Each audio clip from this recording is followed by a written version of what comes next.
Hello, ladies and gentlemen, and welcome to the Coco McMillan Show. You may have seen her in Morocco, New York City, Los Angeles, California, Detroit, Philadelphia, Chicago, Las Vegas, Nevada. One of the background singers for Mickey Howard and the late, great Gerald Levert. Ladies and gentlemen, your host, the beautiful, the wonderful, the spectacular, Miss Coco McMillan.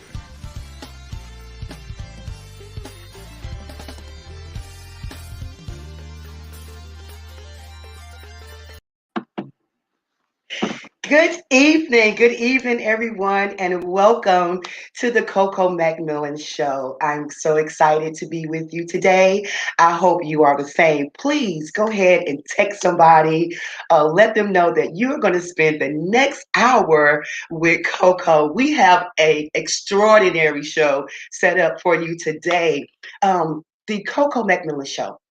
It is a show, a platform that is designed for you. If you're in entertainment, you're a musician, an artist, a producer, a writer, any entity in the entertainment, also just social media guru, physical and mental health guru, as well as any type of businesses that you own, please make sure you contact me to be on the show. You can email me at cocomcmillan@gmail.com. Again, that's cocomcmillan@gmail.com. It has been so wonderful just kind of being on here every week, just giving you information and having some of my guests, my friends, to come on here to talk about what exactly do they do. If anyone knows, being in entertainment, it could be kind of hard sometimes. And sometimes you need someone just to encourage you, to pat you on your back and say, hey, you know what? It's going to happen for you. So I want to encourage you today that it's going to happen for you. So please not be sad. Please not be depressed. Please don't think that it's not happening right when you want it. But I am here to encourage you that it's going to happen right on time. So that's my encouraging words for you today. Please make sure you reach out to me, because if I can help you, let me do that. So email me at cocomcmillan@gmail.com. Of course, we have had some exciting guests on the show these past weeks. I am just like floored, and I want to say thank you. Thank you to everyone that have been on the show and just kind of give your knowledge and your expertise about what you do. Thank you so much. I appreciate that. And with that said, this person, this guy, let me say this guy is absolutely amazing. He is a friend. I can call him a friend. Mr. Randy Bolin. He is a soulful guitar player, captivates you from the moment you hear him.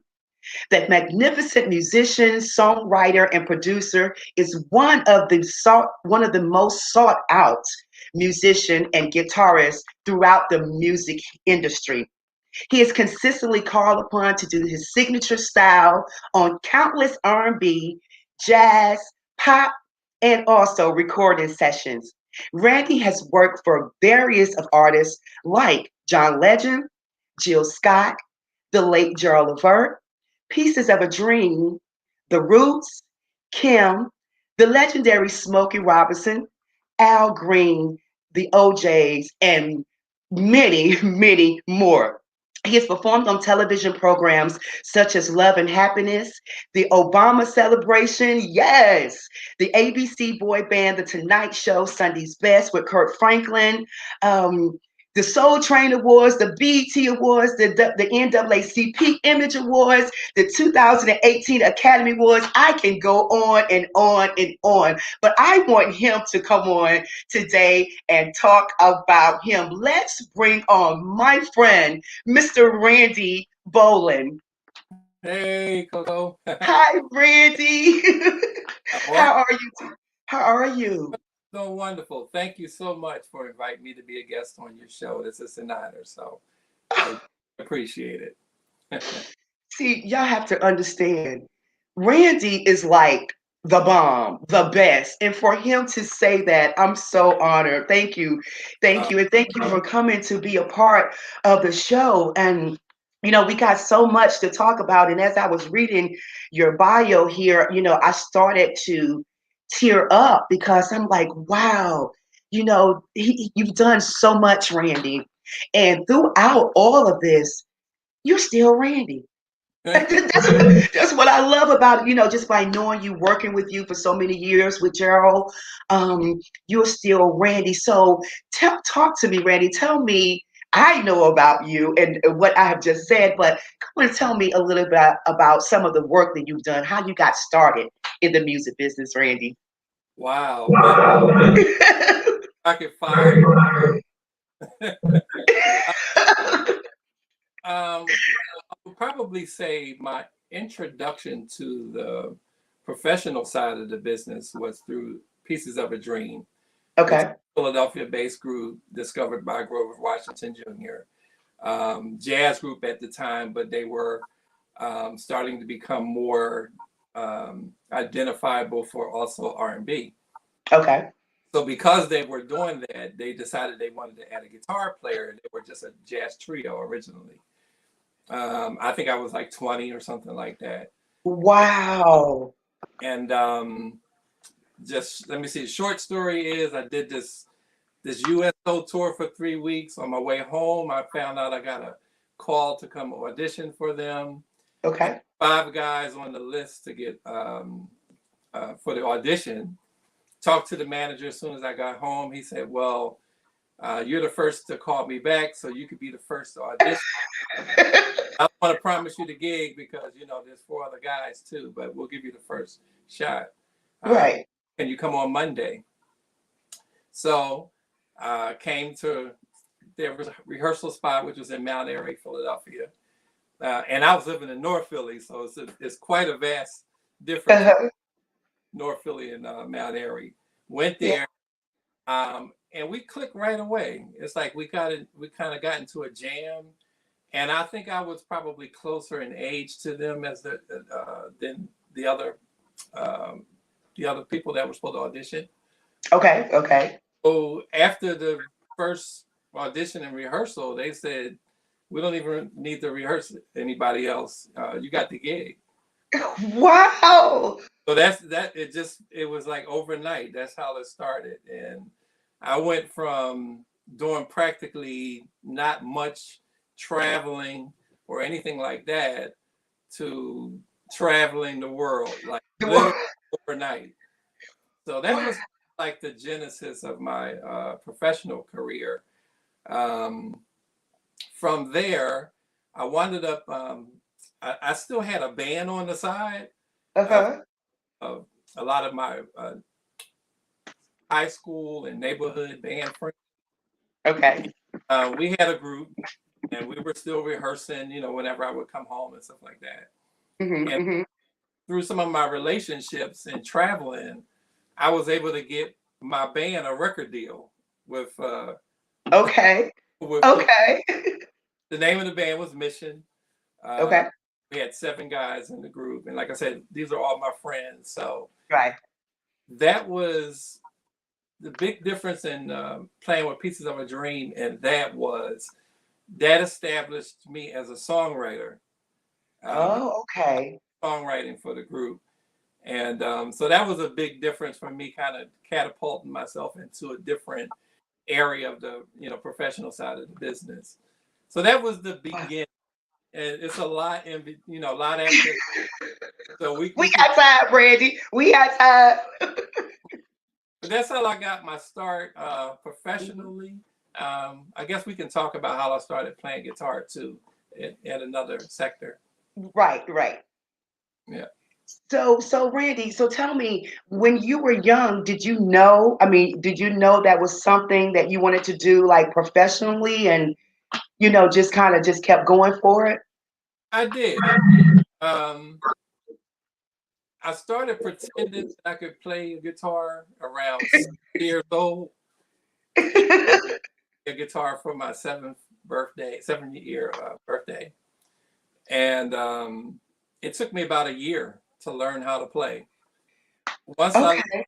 play, I would say probably a year and a half after that, I was in this band called Brothers of Soul, and we actually started performing in nightclubs and stuff like that.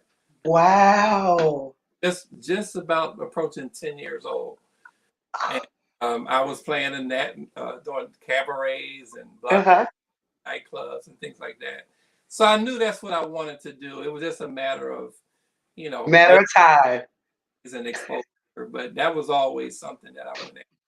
Right. So with some of the artists, I know, and there's a big gap between there. So, between the age and, you coming on the scene and playing with all of these legends. I mean, from the Roots, Kim, Smokey Robinson, Al Green, Gerald Levert, of course, Jill Scott.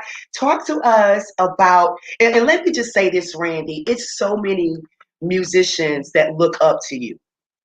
When I first put the message out that you were going to be on the show, I mean, all of these guitar players started texting or just commenting saying, he's the best. How does that feel? How does that feel, Randy, when they look up to you like that? Well, answer, but I'm honored. That's my first answer. I'm truly Mhm, honored, mhm. and I think it comes with a great sense of responsibility too, uh, Right. because I think that just makes me always conscious of being on top of my game. That's You know, right. I don't consider myself to be the best, but I'm proud of the fact that I was able to kind of, make my mark, have a little bit of a legacy while I'm here. So Yes. I'm honored. I'm truly honored that people would reverence me that way. Yes, yes. So working with these great artists like Kim and Roots and Gerald, how did that feel and what were some of the challenges of working with some of these artists, like the different challenges from one artist? Because if you work with one artist, working with somebody else is a little different. So how was it working with them and if there was any challenges for you? That's a fun answer. Let's start with Gerald Levert. Okay. Um, Quick story: I met Gerald at Sigma Sound Studio here, doing a recording session. And the first thing I learned about Gerald was that he was very um, vibrant, like in the moment. Like he would either get the feeling or he didn't have the feeling. And so I would say probably within the first 10 minutes, I felt like I had to nail it with him because I'm going to get one shot. Never, Right. never changed. It's like the cadence of his creativity Hmm. and production skills and his ideas rolled so fast. It just pushed me the best that you could be at a moment's notice. So that Yes. was good because I think I carried that into every other place that I've had to, use the same type of skill set. Hmm. So Hmm. I'm getting to what works and get to. So for him That's was the standout. Um, yeah. Kim, it's a little bit the opposite. It's like Kim spends a lot of time just kind of pushing you to constantly create and recreate. And in other words, um, a session with him, one part that probably was right the first time, he Uh-huh. had me play it 20 times because he would rather have more to kind of Right. through than to say, "Oh man, that was great the first time. Let's move on." It's like, yeah, let's do that again and see. So that's the challenge for him. Is kind of like just kind of feeling like you have to constantly keep digging to see if you have something better to offer. Uh, Right. with Jill is kind of like she doesn't like to experience the same thing twice. Okay. So I guess she's very organic and in the moment. Oh, okay. Okay. Hear a lot of concepts that kind of tells you that. It's like Right. It makes sense now. It makes sense. but she likes to constantly experience new things and reach for a new high. So, I felt like we were just kind of pushed to the wall to find different ways to be creative and different ways to keep it interesting with her. But they all, every experience, I feel like poured something into the next. So Absolutely. Absolutely. That's so. And what about with John Legend? How was it working with him? actually, John was real cool and soft spoken. Um, I could tell he knows what he likes. He knows what he likes when he hear it, but Hmm. he trusts the people in the room. So if you were on the session and you were called in to perform, I actually did a whole album with him with the Roots and some other live performances as well. But Okay. he's never really been that demanding as far as I could see. It's just like he kind of trusts the talent in the room. Wow. That is so, that's so good to hear. And and especially with you, of course, because everyone is after you, Randy, and love what you do, love what you bring to the table. And of course, they're going to trust you because they know the finished product is going to be awesome. You have written and produced a lot of songs for people. Just name some of the other people that you've written and produced for. Wow. um, well, let's see. Music Soul Child, Jill Scott, Kim, Will Downing, Regina Bell, Johnny Mathis, Grover Washington Jr., Nancy, and a lot. I've written over 200 songs, so I've done. Wow. Over 200 songs, Randy. Yeah.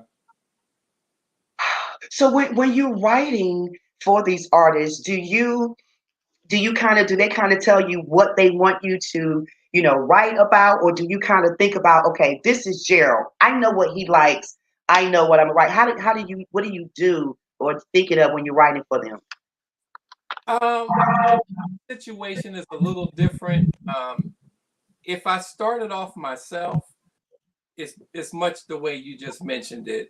I imagine, well, what do they like? What feels good to them? What have I heard them do before? And I kind of build it from there. It's like that's my template or my reference. Okay. Um, and most times, if I study somebody pretty good, I'm able to kind of hit the target. It's Uh, some of the other ones have really just been the collaboration. So I may have introduced an idea, and we'll build on that together. okay. That's more common now because I think a lot of artists like to be creatively involved as opposed to just getting a song from me. Right, So right.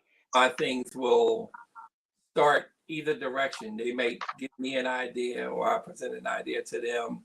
Most times, if I present an idea to somebody, I have to practically produce the whole song or to hear it because I don't want Right. them to hear it, in this, rough stages and make a judgment on it, that they could probably get a better representation if I just went ahead and did the production on it. Did the production, yeah. So Randy, who are some of your musical inspirations and why? Because I hear some of the people that you work for, that you've written for us, but who are your musical inspirations? They passed and um, I'm an Earth, Wind, and Fire, so they poured more into than I think it just about any other artists and songwriters. They just had a well of music that stand the test of time. So that's kind of like my Yes. Jimmy Jam, Terry Lewis, Babyface, Bruno Mars, Prince, Earl Levert. Yeah. You know, and many of the people that I've worked with over the years, I think they've inspired me a lot. To continue to do what I do. To do. Wow, that's amazing, Randy. So when you talk about these people like Earth, Wind, and Fire, or some of the old school, what do you think the best concert that you have been to? What is probably one of your favorite concerts? Because you work with like practically everybody, but what's your favorite That I've actually bought a ticket and been to. that you did not have to work? You just actually went to the concert. Um, can I name 3 or 4? Absolutely. Okay. First one would definitely be Earth, Wind, and Fire. I don't know if you've ever gotten a chance to see any of their older shows, but it's like going to a music concert in a magic show all in one. It was just a spectacle that, within an hour and a half, you just felt like, you were in Wonderland. So that would probably be my number one. Number two would probably be Prince. Yes. Yes. The music, the arrangements, the choreography and overall performance, staging, the song. Yes. Even if he sat down with his acoustic guitar and played 6 or 7 songs, it was just powerful, to see Yes. and to do it for 2.5 hours, with seemed like he was like never tired. Yeah. Justin Timberlake, that was Okay. show. I mean, to me, I feel like he pulled a lot of elements from the 2 artists I just mentioned to you. Okay. A lot of stage props and hydraulics and theatrical things and stuff like that. And the music, which is second to none, super tight. A lot of my friends Yeah. played band, so that didn't hurt. And probably lastly, I would say Stevie Wonder. Of course. Of course. Yeah. For Wow. all And yeah. you've had a chance to play for him, right? Years ago. Years ago. Okay. Okay. That's awesome. I have a question here in the chat, Randy. It says a lot of great a lot of great musicians don't like to be labeled by genre. What are your thoughts on that? Musicians. When they said musicians, I'm thinking they probably meant art, maybe the artists. Um, don't like to be labeled by their genre. So what's your thoughts on that? I think that's a fair point. I mean, because if you have a lot of different genres or music uh, textures and within your playing or your writing or your style, I think you should be free to express that. Hmm. Some of the artists that I mentioned, like Earth, Wind, and Fire or Prince, they had a lot of freedom to just do any type of songs without being Right. old. Right. And nowadays, it seems like, it's kind of like you have to find 1 or 2 tracks to ride that. And Hmm. I don't think that's fair, but I get it from a marketing standpoint. But it is a little bit stifling for a musician or artist to be pigeonholed like that. Yeah. Yeah. Because it kind of, just kind of put them in this box. Yeah. Thing. So when we talking about the different musicians and like yourself, I I mean, I think back in the day, I was used to the piano player or the organ player being the MD. Mm-hmm. And it seems like when I got with Jurl or, different, starting in the professional world, I started seeing guitar players, bass players, like Adam Blackman. Yeah. Yeah, like Adam, which is a friend of yours, and I know that he played with Jurl a couple times. But bass players, guitar players, drummers, they are now musical directors. Talk to us about that. Like, what are your thoughts about that? Well, I think that music director, in essence, is basically, I mean, you're supervisors. You're you've been selected to know all parts of what's going on. Know Right, parts in the song, uh, right. know people's strengths and weaknesses, so they Yes. apply them accordingly. To have great people skills, because it's, in many ways you're your coach, and Right. if you want to bring the best out of people, you need to have good relational skills too. So I don't think that kind of lends itself to one instrument or the other. It Mm-hmm. helps playing a chordal instrument because you're able to kind of develop more of the voices that are necessary for the whole ensemble. So if you need to Yes. get harmonies and stuff like that, if you're a drummer and you don't play a melodic instrument, a lot of times they don't hear those things, because maybe they don't play piano or they don't play guitar. So harmony may not be their strong suit. Right. They may be great with arrangements or, like I said, just, relational skills, or have a good way of conveying what the artist wants. And that's Mm-hmm. what the job entails more than anything.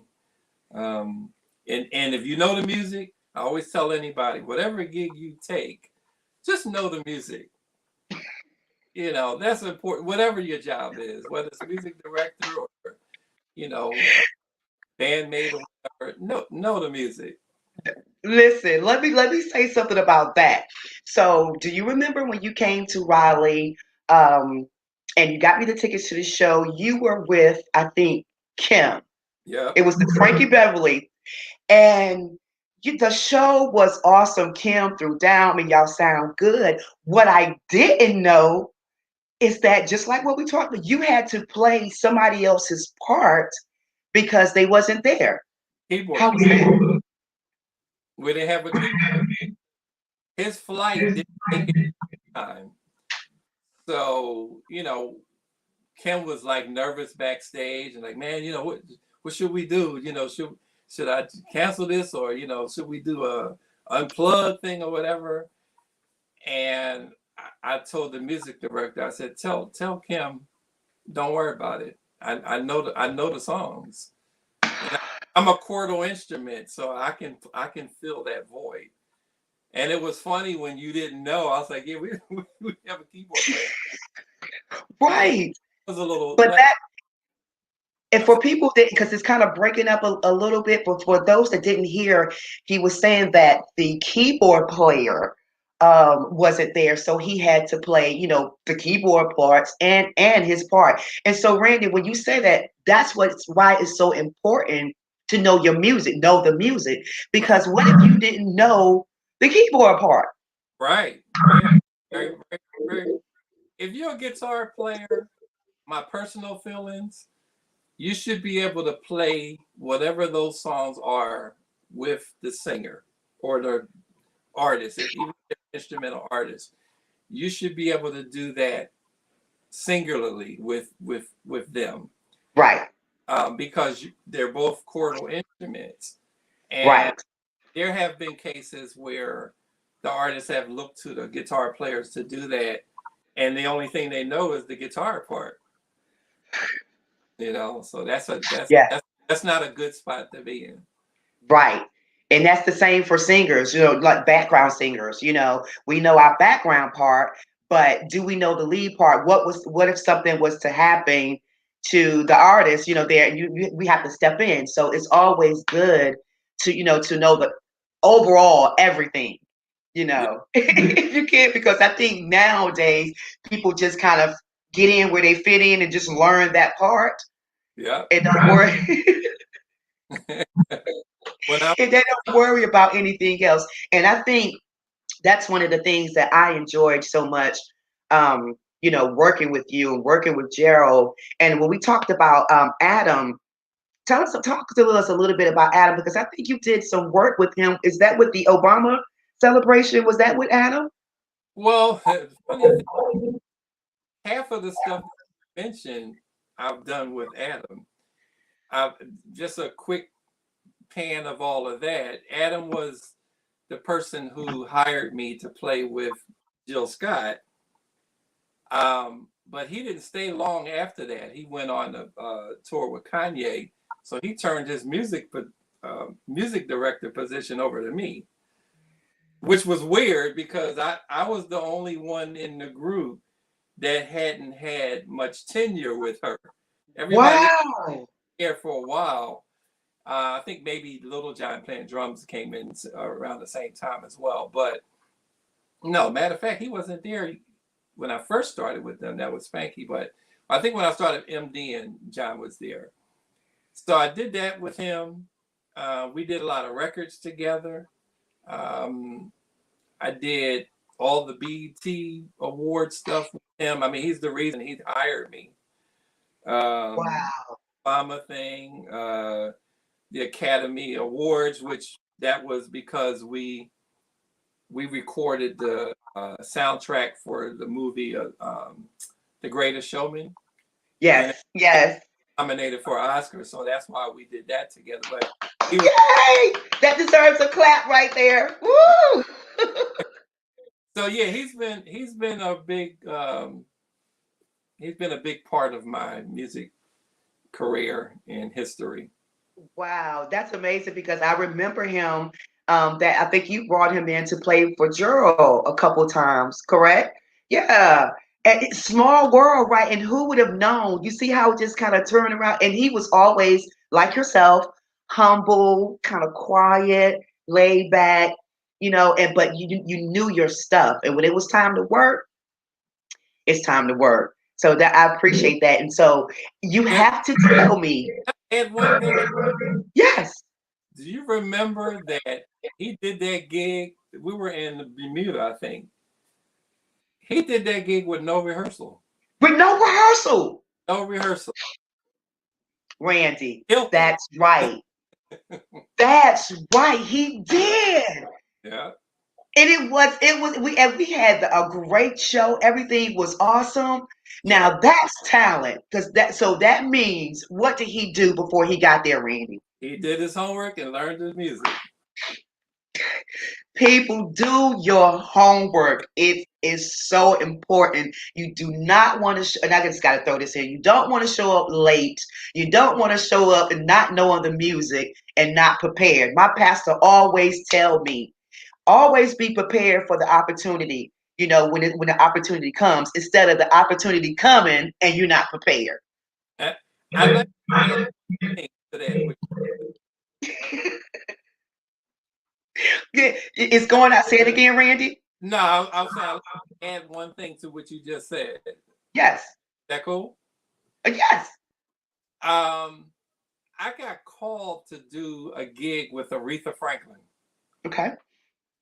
And their guitar player wasn't going to make it to the show. I got called 4 hours before the show was about to start. And all I would have had time to do was go home, grab a tuxedo, go to the airport, have somebody pick me up from the airport when I landed, and go straight to the venue. No rehearsal, no nothing. And I declined because of what we just said. I was not going to step away for her without having some time to actually learn her music. She does like at least a 90-minute show, and Aretha would put you on blast. I'm honored for the opportunity, and I appreciate you having faith in me, but that's not the right way to step into that gig. I would have made a bad impression. Right. And sometimes you have to do that. Sometimes you have to make that wise decision instead of saying, okay, it's because it's Aretha, I'm gonna go do it. If you're not prepared for it, don't mess it up, because sometimes you only have one chance. Right. That's it. One first impression. That's it. And you know who taught us a lot about that? Gerald. He did not play, but his work ethics was, incredible, amazing. I was talking to somebody the other day. We was just talking about rehearsals and things. I said, it's like, well, we, at rehearsal, we just kind of chill and, we in and out, and we'll do it maybe 1 or 2 times and then we'll leave. Oh, okay. No, that ain't the kind of rehearsals that I'm used to. Randy, do you remember how long we would stay in rehearsal? About 12 minutes. 12-hour rehearsals. 12 hours. And when I tell you, it wasn't just like chilling, sitting. It was work. We were sweating because Gerald and Eddie, they would be sweating. So what it looked like for us if we just kind of chilling? No, we do what we did in rehearsal, we do on the show. Yeah. But how do you miss those times, when we were on the road traveling? I mentioned to you earlier, we've been all over the world and we've done so many tours and things together. We have so many great moments and so many sad moments. I think, let me ask you first. What was your saddest moment? Do you have a saddest moment when you was with Gerald, during the tours? That anything that could have happened? The saddest moment Yeah, a sad moment. Think about it. while we were on tour. Hmm. Um. Wow. Yeah, I've got a couple. A couple I'm not even going to talk about. Hmm. Uh, I think the saddest moment was when, if I'm allowed to say, is when Eric's. Oh my God, Randy. Yeah. Okay. Yeah. Yeah. So that's what I was going to say. Yeah. I don't even know why this question. I don't even know where I came up with this question for me to start. This, but that was. And I say this because when people think it's all good on the road, and yes, you have these good times, but also prepare yourself for the impossible. We didn't see it coming. We didn't know Eric was our drummer, and it was sad because Eric's son was how old? Like, 3? no, he was. I think he might have been. He was between 1 and 2. 1 and 2? Oh my God. Yeah. Yeah. He was. He was. Yeah. Because I think a 3-year-old would have been able to get themselves out of Yeah, that. yeah, you're right. You're right. I think 1 or 2. That was the saddest. It really took a toll on all of us. Yeah. All of us. My heart still goes out to him. God bless him, and I know he's doing well and everything. But that was a sad moment, and I think one of the happiest moments for me, I think, is when we went to Hawaii. For me, and I got a chance because this is something that I always wanted to do, was to climb the Waikiki Mountain. Oh wow. Yeah, so I got a chance to do that. So what was your happiest time, Randy? Um. If I'm thinking about one of the trips that we took, probably South Africa. Because Yeah. it was. I think I had experienced some of the other things before, but Surprise, Randy. hey, it's gonna pop in like she, she just popped in like so yeah. I would say Africa because it was I've experienced things that I never experienced in my life before. I always make a point. I was like, you don't know what it's like to be around animals that you don't see unless you go to Right. you see monkeys running on the street and you can just drive a mile and then you're surrounded by zebra and lions and that was amazing. Yes, it was. We had an awesome time, and of course, for most of us, that was the last time we seen Gerald. But I'm trying to remember even the concert. Wasn't the concert like phenomenal? It was so many people there. Yeah, and it was kind of like coming to America because he had on all this royal clothes, garb, and everything. Yes, Old, and it was pretty prestigious. it was cool. It was real. It was real nice. Hi, Tia. I wanted to bring Tia on for a second, Randy, to say she wanted to say hi to you. I don't see one without the other. If I'm on here, they're like Laverne and Shirley. It's like one. And we was like that. We was like that on the road. And let me tell you guys something about Randy. Randy, not a lot of times when you see talented, and tell me if I'm right about this, Tia, a lot of times when you see talented musicians, artists and things like that, sometimes they have an air about them. Randy Not has Randy. been the same since day The one. same. Humble. Anytime we Yep. was hungry or Yep. whatever, Yep. I'm not saying he will always give us money, but he will find a solution. Yep. You understand?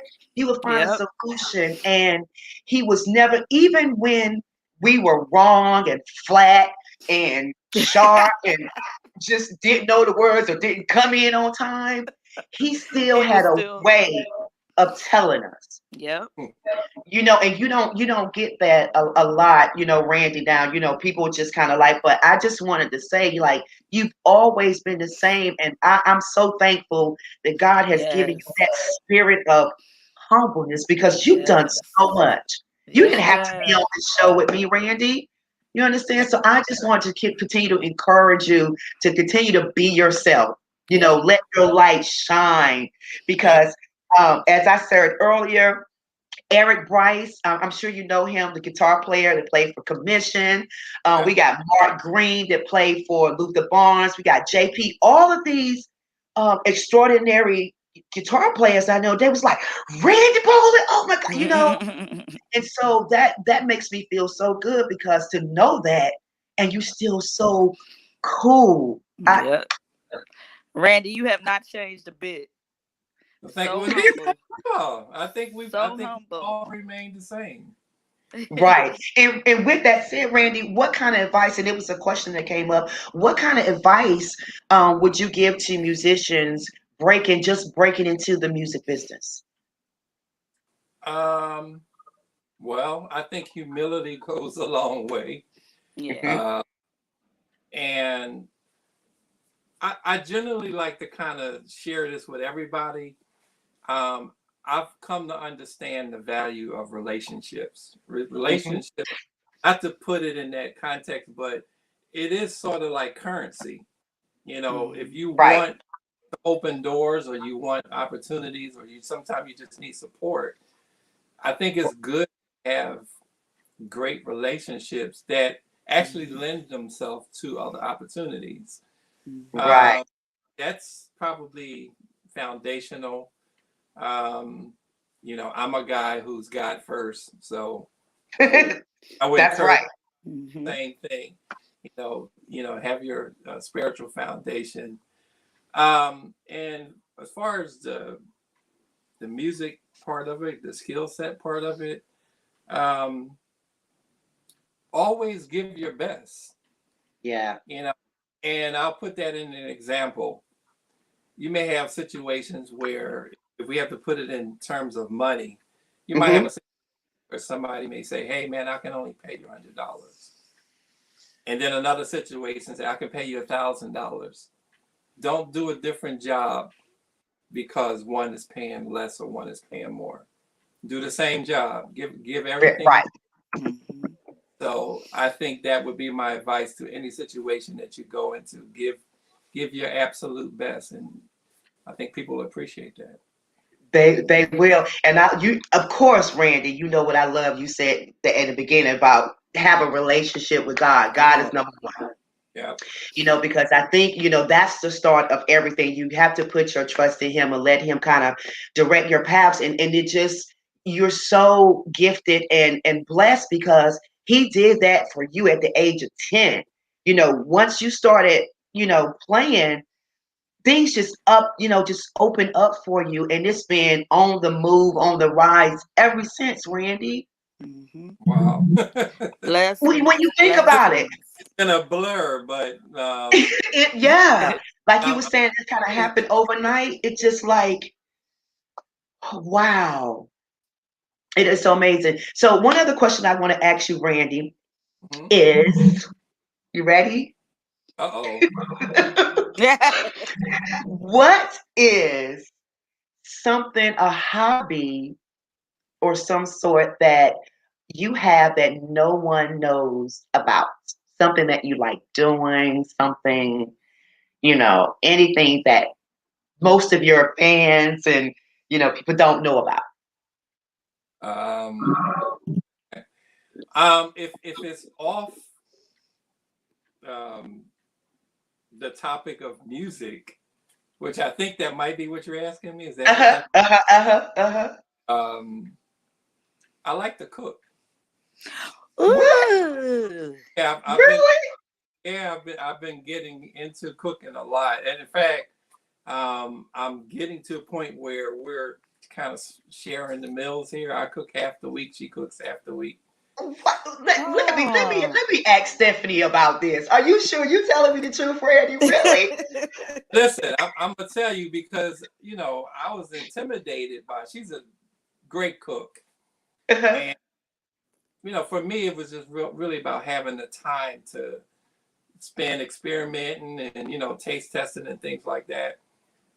We recently got a kitchen redone, and I got a air fryer, so that was like the impetus for me to start getting into more cooking. But she was like my yardstick. I was like, if I put something on the table, if I see her digging in, I'm always asking her, how is it? She said, it's great. You see my plate, so it gave me the confidence to dig in more, and now I get a lot of nights where I don't feel like cooking. Can you cook? So I'd probably say that would be something that people and I enjoy it. And you enjoy it. Wow. So does that kind of give you that peace, that you could just something that you go to kind of take your mind off of music and writing and things like that? Yeah. Plus, it doesn't hurt that I like to eat. So I don't like fast food. I don't eat. And I feel cheated when I go to a restaurant and you get a little bit of something good. And I'm like, man, I spent all this money on this. I could make this more and probably better in some cases. So yeah. That's right. Tia, we was talking about that earlier backstage when the producer was saying, Randy looks so young and things like that. I was like, yeah, because Randy don't play, Randy didn't eat like us. We had Bojangles and Church's Chicken and Burger King, all these stuff. Randy would not eat like that. It was always healthy and, nah, that's okay, guys. You guys have a great time. He was, so that's good, Randy. You are so amazing. Amazing. Tia, do you have anything that you want to say to Randy or ask him or anything? I just want to say you're amazing. You're awesome, and I'm so happy that you've done so much, and yet you still stay humble and you still keep God first. You see what I'm saying? That's a lot of things that people need to understand in this industry, because it can take you somewhere else, but you've always remained to be humble, and I love it. And I love you. I love you. Oh, thank you as well. And I have to throw that back. Y'all are amazing. Always, stellar in what you do, and you've managed to stay in, connected to great things as well. So I commend you and also encourage you to keep going. Thank you, Randy. I mean, look, y'all still my sisters like y'all were back then. Yes. So. Yay! And we learn from the best, and it's so good to have that support. As we said earlier, we've been family for 20 some years, and I think a lot we learned from Gerald. Even when there was a family oriented business, and the family was with us. That's why we were so connected to the kids and grandkids and aunts and uncles, because we was a big happy family, traveling and everything. And those times on the road, Randy, are priceless. on Yeah. the tour bus. Yeah. Did you ever have a favorite city, Randy? Or was it Philadelphia? Was Philly your favorite city? No. And the hardest thing about coming home is you know everybody. So everybody's clawing at you, trying to, either get tickets or Tickets. Mhm. age or something.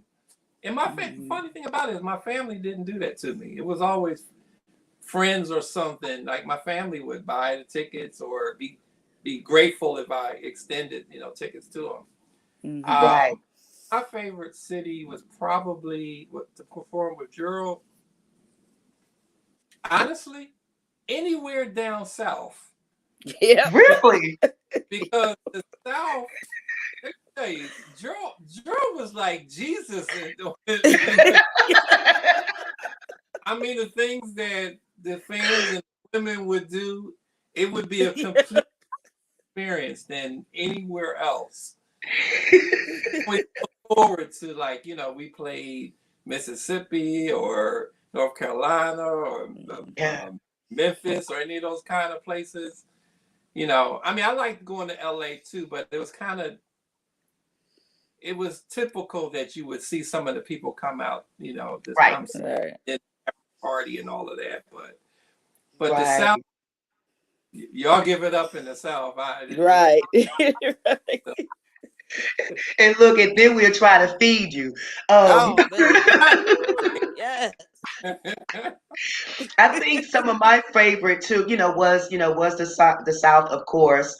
Um, and also like the casinos. When we did like the Mississippi. What is those casinos in Mississippi? Tunica. Tunica. Yeah. Was it Tunica? Yeah, yeah, Yeah. yeah, yeah.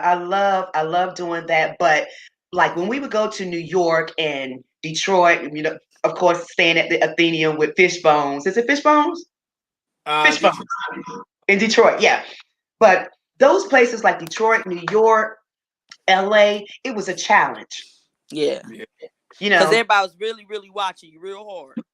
right. And You had to be Gerald, like, right. And he wanted to be the best. I don't care yep, if it was headlining or, yep, opening up. He wanted to go out and just murder them. yep. Yeah. And so it was a lot of pressure, but it was good because we were ready, ready for it. So Hmm. I appreciate that and Yeah. everything. So Randy, it has been just a joy, just a joy. I want to Yes. ask you one more thing, Randy.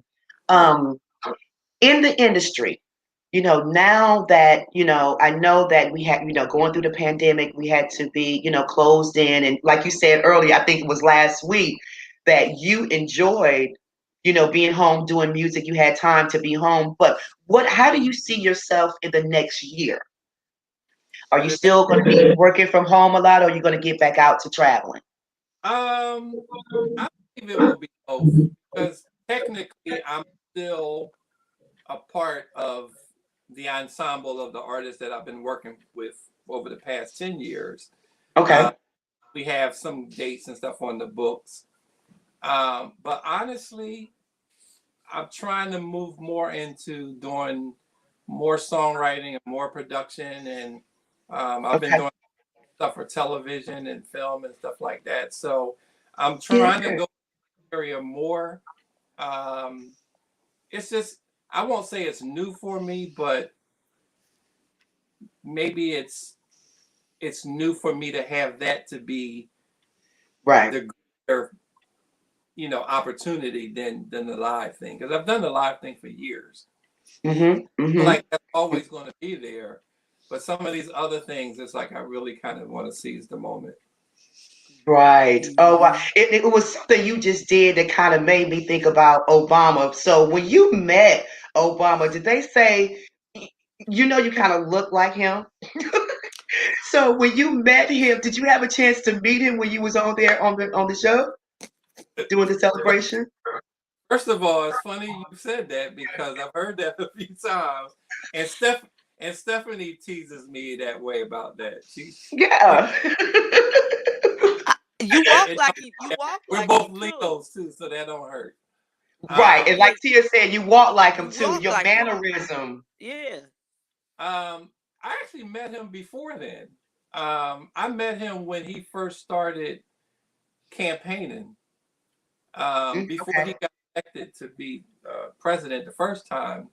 I was in California, and the CEO of the label where Jill was, Hidden Beach, he asked us to do this, perform at a fundraiser in Okay. Malibu. It was in the Okay. morning, and we went there, and I didn't know who he was. I had never even heard of him.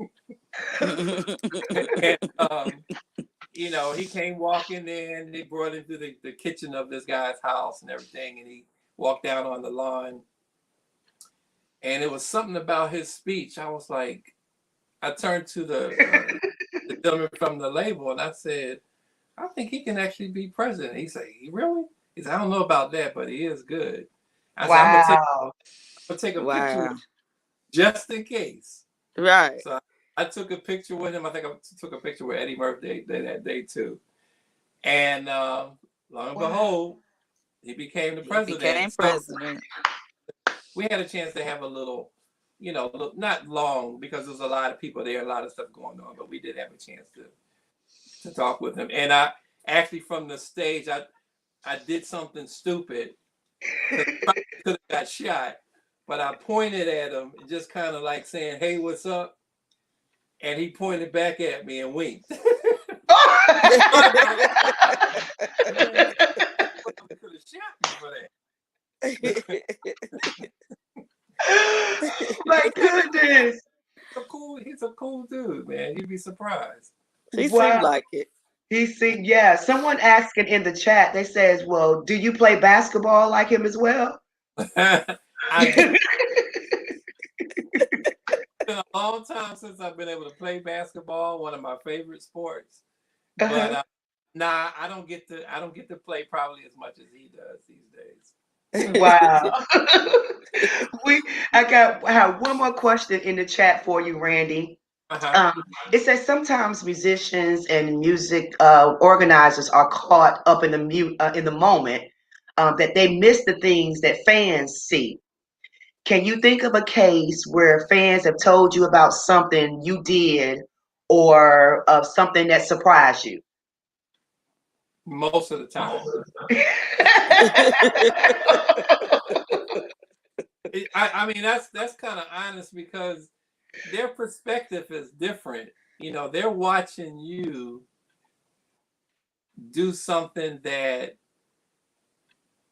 if you're really into it, then you kind of have this spiritual connection with what you're doing. So you're not really paying much attention to what you look like and all those type of things. And my sisters swear out when I was young that I played the guitar with my feet. Don't ever remember doing that. But that's what Really? Everybody keeps telling me that. It's like, yeah, you did. I could argue with my sister one day. She said, you did. You don't remember that? Like, no. She said, yeah, you put the guitar on the ground, you started playing with your. I was like, me? I don't know who that was.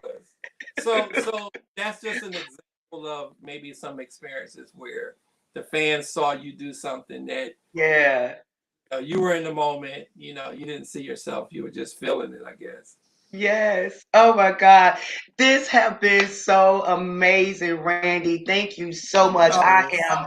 I'm so overwhelmed and overjoyed of the information, that you gave to us. And I just feel like now people know Randy.